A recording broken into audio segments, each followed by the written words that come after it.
this disease, we have to get infusions, which help to break up that body's natural fat and get it out of the body, basically. And I was at a hospital for 3 years. So I started crocheting. I taught myself how to crochet, and I got to about 10 blankets, and I thought, what am I going to do with all of these? So I went back and forth between donating them to my local nursing home or assisted living, but then I decided to donate it to that same hospital that I received the ERT.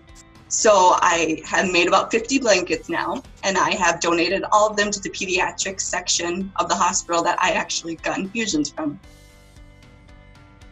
I think so, especially with all the social media use. You know, a number of years ago when there was none of that, I can see how it would be very, very difficult for people to even know about it. But now with so many websites and different groups, all these different things, each kind of system and support group is trying to raise awareness. So that together has definitely a big impact, you know, and even my sister and I and people we know with it will share, share on Facebook and stuff, different articles and different, projects that are being done just to raise awareness for it. And then people get kind of curious and they're like, hey, what is this? Tell me a little bit about it. And so the newspapers have kind of come to our family multiple times just to kind of learn about it, just because it's something new. And it's kind of great to see that support and people are curious about it and want to know more about it. So that's definitely been a big change, I think, that's helped with raising awareness. I think the hardest challenge that I've kind of overcome with this is just knowing that I'm resilient. I guess just because there's been a lot to handle when we were so young, which the majority of people don't go through, but just knowing that,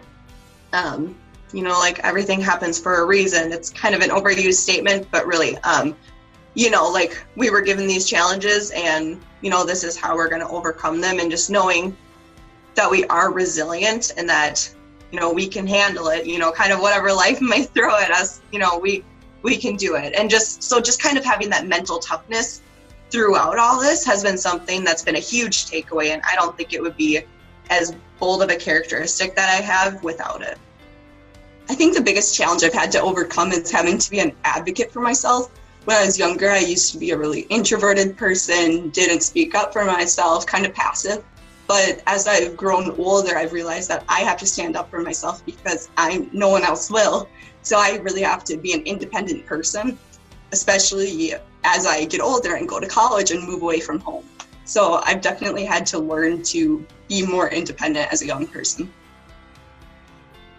I would just say find someone that you can talk to get your emotions out, because with a rare disease, it's hard to talk to people because they don't really know what you're understanding or feeling. So even a friend or a family member, just get your emotions out, because it'll just hurt you in the long run if you hold them in and don't accept that help from others.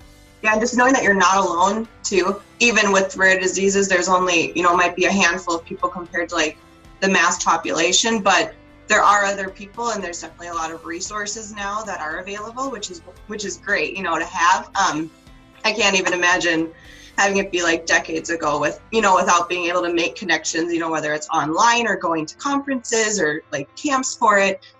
So just knowing that you're not alone. And if you feel that way, just to try to find those connections and ways to kind of help you with that.